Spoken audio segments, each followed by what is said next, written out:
আসসালামু আলাইকুম ওয়া রাহমাতুল্লাহ। আজ শুক্রবার, জুমার দিন। আজকে ব্লগে থাকছে জুমার নামাজ, মসজিদ কেমন কীরকমভাবে প্রবাসে মানুষরা জুমার দিনে নামাজ পড়তে আসে। রুম থেকে বের হচ্ছি, জুমার উদ্দেশ্য রওনা, ডিউটি বিরতি। প্রবাস জীবনে শুক্রবারটা একটু অন্যরকম লাগে। প্রবাসী ভাইয়েরা সারা সপ্তাহ কাজের পর এই দিনটাতে মন একটু শান্তি পায়। দেশে থাকলে জুমার দিনে বন্ধুদের সাথে বের হতাম, এখন হাজার মাইল দূর প্রবাসে আছি।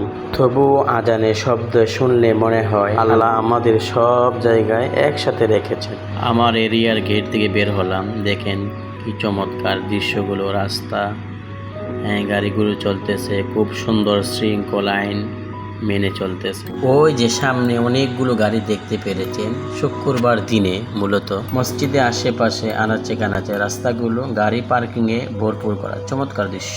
আসলে এই দেশের আইন শৃঙ্খলা পরিবেশ খুবই চমৎকার, সব কিছু গোছানো শৃঙ্খলা পরিবেশ। তো মসজিদের প্রথম গেটে দিয়ে আমি প্রবেশ করছি।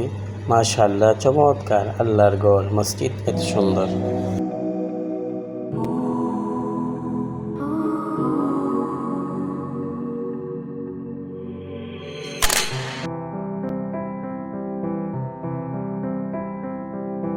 এখন আমি আপনাদেরকে আরেকটি মসজিদের গেট দিয়ে ঢুকে দেখাচ্ছি।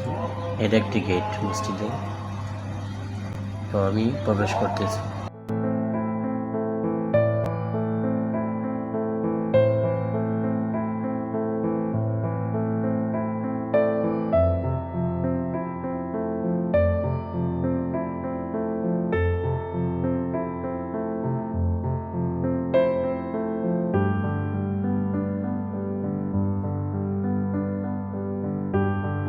মসজিদে ঢোকার আগে উজু করতে করতে অনেক কিছু মনে পড়ে।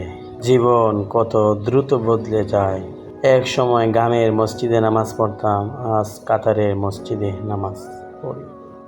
ভাষা আলাদা, দেশ আলাদা, কিন্তু আল্লাহর ঘর, মসজিদ সবই এক।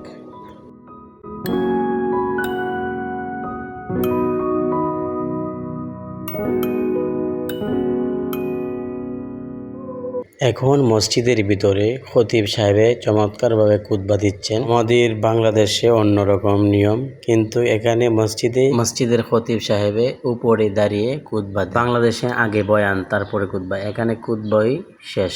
খুতবা শেষে জুমার ফরজ নামাজ আরম্ভ হয় এবং মসজিদের ভিতর সুন্দর চমৎকার গোছানো পরিবেশ। মাশাআল্লাহ, চমৎকার। জুমার নামাজ শেষ, সবাই চলে যাচ্ছে। এখন আমাদের বাঙালি ভাইয়েরা যার যার রুমে গিয়ে কানাকি যার যার কাজে কর্মস্থলে ফিরে যাবে। কেউ শ্রমিক, কেউ ড্রাইভার, কেউ আবার অফিসে চাকরি করে। প্রবাসী জীবন সহজ না, কিন্তু জুমার দিনটা মনকে একটু শক্তি দেয়। সবাই দোয়া করবেন। তো আজকের গল্পটা এই পর্যন্তই। সবাই ভালো থাকবেন। এসকে রবিউল অফিসিয়াল ইউটিউব চ্যানেলটি সকলেই সাবস্ক্রাইব করবেন। সুন্দর সুন্দর প্রবাস জীবন নিয়ে আলোচনা করা হবে ইনশাআল্লাহ। আপনার একটি সুন্দর কমেন্টে আমাকে নেক্সট ভিডিও বানাইতে উৎসাহিত করে। অবশ্যই সুন্দর একটি গঠনমূলক কমেন্ট করবেন।